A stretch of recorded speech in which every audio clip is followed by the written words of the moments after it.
Hello friends, welcome to my YouTube channel. तो friends, आधुनिक भारतीय इतिहास में इससे प्रीवियस वीडियो में हमने इसका पार्ट 9 डिस्कस किया था।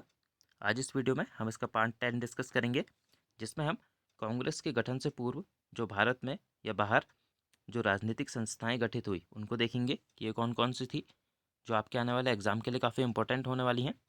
तो चलिए बिना टाइम वेस्ट करे वीडियो को शुरू करते हैं। तो सबसे पहले है इसमें बंग भाषा प्रकाशन सभा।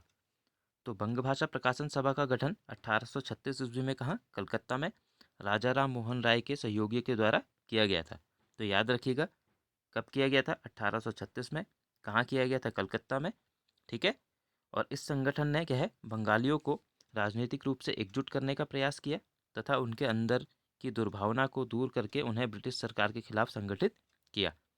और यह क्या था, बंगाल का प्रथम राजनीतिक संगठन था। तो इस फैक्ट को भी याद रखिएगा, ये आपसे एग्जाम में पूछा जा सकता है कि बंगाल का प्रथम राजनीतिक संगठन कौन था। तो कौन था, बंग भाषा प्रकाशन सभा।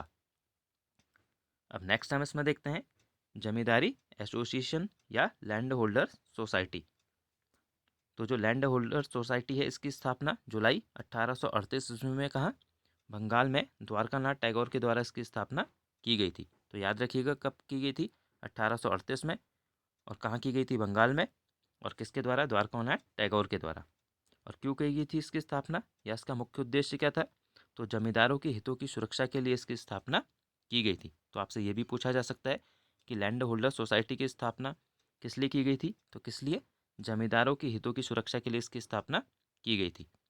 और यह क्या है, भारत की पहली राजनीतिक सभा थी जिसने संगठित राजनीतिक प्रयासों का शुभारंभ किया। इसने ही सर्वप्रथम क्या है, अपने उद्देश्यों की पूर्ति के लिए संवैधानिक प्रदर्शन का मार्ग अपनाया। तो याद रखिएगा जमींदार एसोसिएशन को। अब नेक्स्ट हम इसमें देखते हैं बंगाल ब्रिटिश इंडिया सोसाइटी। तो बंगाल ब्रिटिश इंडिया सोसाइटी की स्थापना कब की गई थी, तो 1843 में बंगाल में इसकी स्थापना की गई थी। और जो बंगाल ब्रिटिश इंडिया सोसाइटी है, इसका मुख्य उद्देश्य क्या था। तो इसका उद्देश्य लोगों में राष्ट्रवाद की भावना जगाना तथा राजनीतिक शिक्षा को प्रोत्साहित करना इसका उद्देश्य था। और वर्ष 1851 में क्या हुआ, जमींदारी एसोसिएशन और ब्रिटिश इंडिया सोसाइटी को आपस में मिलाकर क्या है, विलय कर लिया गया और एक नया संस्था का गठन किया गया, जो कौन सी थी, ब्रिटिश इंडियन एसोसिएशन। तो याद रखिएगा, आपसे एग्जाम में पूछा जा सकता है कि जो ब्रिटिश इंडियन एसोसिएशन है, इसकी स्थापना किन संगठनों को आपस में विलय करके की गई थी। तो किन को, जमींदारी एसोसिएशन और ब्रिटिश इंडिया सोसाइटी को। और कब इसकी स्थापना की गई थी, तो 1851 में इसकी स्थापना की गई थी।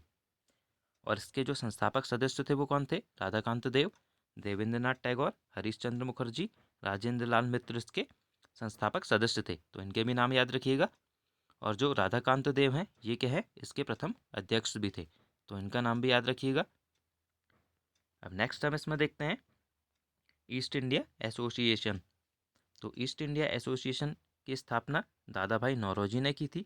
और कब की थी, तो वर्ष 1866 में की थी। और कहाँ की थी, तो लंदन में इन्होंने इसकी स्थापना की थी। तो ये तीनों फैक्ट याद रखिएगा। और इसका उद्देश्य क्या था, भारत के लोगों की समस्याओं और मांगों से ब्रिटेन को अवगत कराना तथा भारतवासियों के पक्ष में इंग्लैंड में जन समर्थन तैयार करना इसका उद्देश्य था। अब नेक्स्ट हम इसमें देखते हैं इंडिया या इंडियन लीग। तो इंडियन लीग की स्थापना 1875 में बंगाल में शिशिर कुमार घोष ने की थी। तो तीन फैक्ट यहाँ से याद रखिएगा कि कब की गई थी इंडियन लीग की स्थापना, 1875 में। कहाँ की गई थी, बंगाल में। और किसके द्वारा की गई थी, तो शिशिर कुमार घोष के द्वारा इसकी स्थापना की गई थी।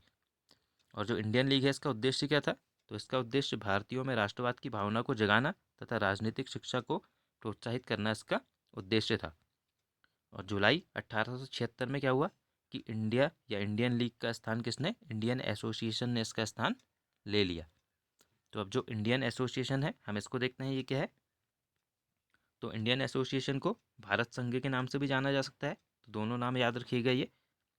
तो जो भारत संघ है, इसकी स्थापना 1876 में सुरेंद्रनाथ बनर्जी ने आनंद मोहन बोस के सहयोग से कलकत्ता में की।